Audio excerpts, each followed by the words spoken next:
All right, everybody, Rob Ferretti, and welcome back. I feel like I've been gone. I have been gone. I've been traveling for the last couple of weeks, and I'll fill you in on some of that stuff. I did some fun things, had a wedding to do in Miami, and now I'm back.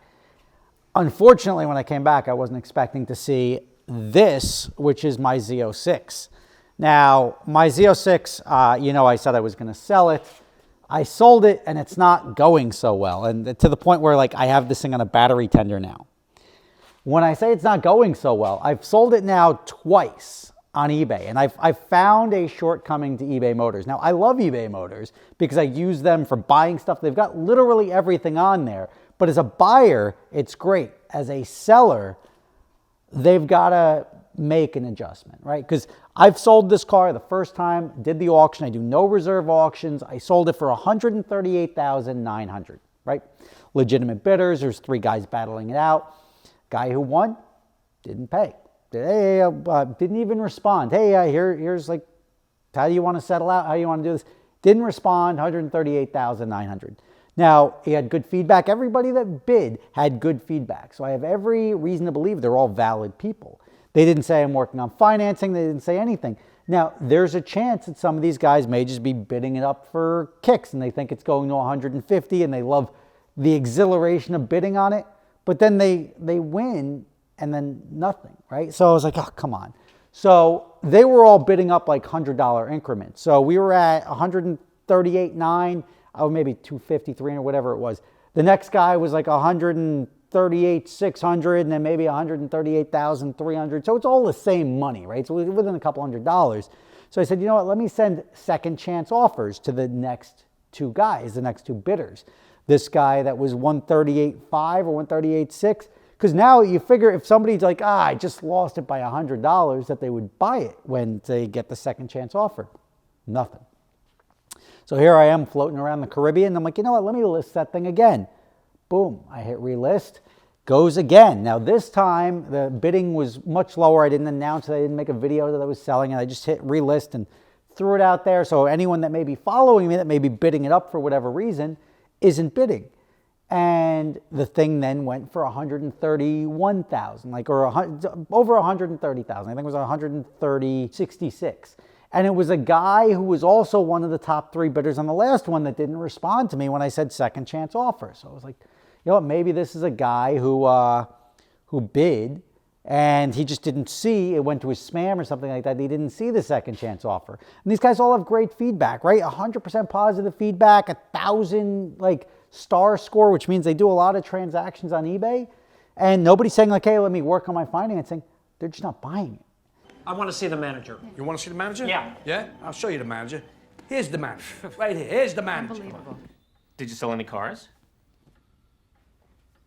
Almost. So now it's been twice, and I've lost over 2 weeks, now 3 weeks, which sucks. I don't want to, when I'm a business guy, right? I want to move inventory. I don't want to sit and stare at it. So if I decide to sell something, I want to move it within 2 or 3 weeks. I don't want to sit on it for 2 or 3 months, because then I'm going to say, why don't I just sit on it for another 2 months and not incur the transactional costs to then buy another one in the spring? Now, this is a situation where I just have another one ordered, so I'm going to get rid of this one. But I'm now in a situation where I have to figure out a third way to sell it. Now, I'm either going to have to go hit up wholesalers, which is always a fun thing. But I figured this car is great, right? It's got virtually no rental use on it. There's been maybe 6 customers. It's got 1,100 miles of my use, 3,500 to 3,600 miles on the clock. This is a perfect car to just open market retail. And when I say retail, whatever the market will bear. I'm not going to send it out to Barrett Jackson. That's going to push it all the way into January. But I do want to sell the car. So now Cars and Bids or Bring a Trailer, they've got 2-week lead times. It's going to put the end of the auction right around Christmas, which I don't know if is a good time. I've never had good luck ending an auction around Christmas time.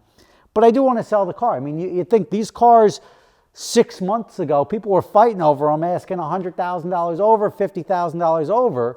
And now I'm putting it up on eBay saying, who wants to buy it? And this is an MSRP of 133 and change. Who wants to buy it? Effectively, for MSRP, the second auction was below MSRP. And the one guy stood a chance of saving an additional $8,000 because I'm a business guy. I'm not a dreamer. Whether it's +5, -5, I don't really care. I just want to get rid of it.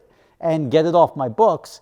And I have not had any luck with that. So there is a shortcoming to eBay. eBay Motors is great to find anything you possibly need with cars, but when you're selling something, it's a little bit more difficult because you can't even do anything. I can't even I feel like these guys aren't going to be reflecting the negative scores that I give them, like, oh, non-paying bidder.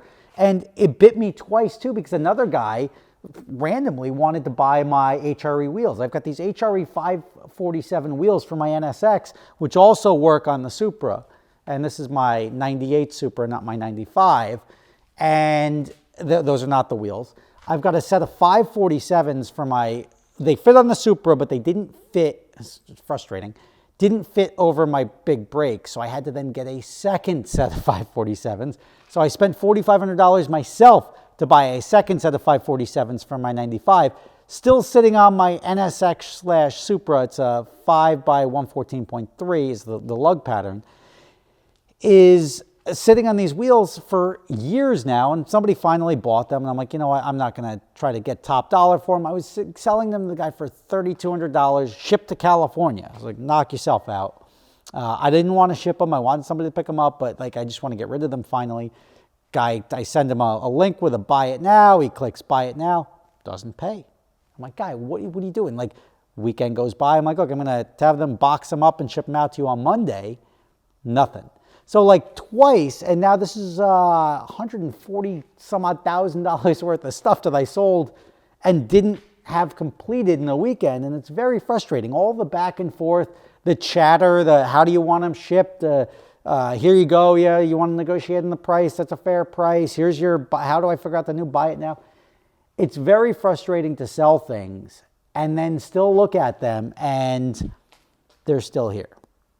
So I was not expecting to be staring at this car still. I was not expecting to put it on a battery tender, but it is here. So if somebody wants to buy it before it goes on either Bring a Trailer or Cars and Bids, or I don't want to put it up again on eBay because it's just a waste of time. I'm now wasting the entire time period listing it if I can't secure the buyer. The only thing that eBay has to do is do the same thing that these other auction sites do. And I'm not talking about extending the auction at the end to get the most money out of it, but at least have somebody put some skin in the game. Like hit their credit card for $5,000. And if you're a non-paying thing, if both these times I ran the auction, somebody's like, here's $5,000, I can't complete the transaction, I'm okay with that. Now I've got $10,000 in my pocket for the two auctions. Instead, I've got nothing and just a waste of time. So eBay, if you're watching, and I know eBay Motors because I actually, it's a company that I've been interested in working with. I know they are familiar with my content, so I know they're going to see this, and I hope this gets to the right place. And I know it's a big change for working on these sites for so long, and they're afraid to scare people away. But I think you're going to attract more sellers with more inventory if there's at least some sort of way to make people finalize their sale, or at least identify buyers, because all these buyers look legit, right? If I saw buyers that had 0 feedback score bidding on it, I probably would have X'd them out and canceled their bids during the process. Everybody that bid on this car looked like a very, very legitimate buyer with a legitimate purchase history, and they all just ghosted me, and that's very frustrating. So I do have an NSX, but that was a misspeak. The NSX is up there. Hey, buddy. But I do have a Z06. I would like to make it your Z06 or somebody you know's Z06 so I can get it off the battery tender, get it in your garage.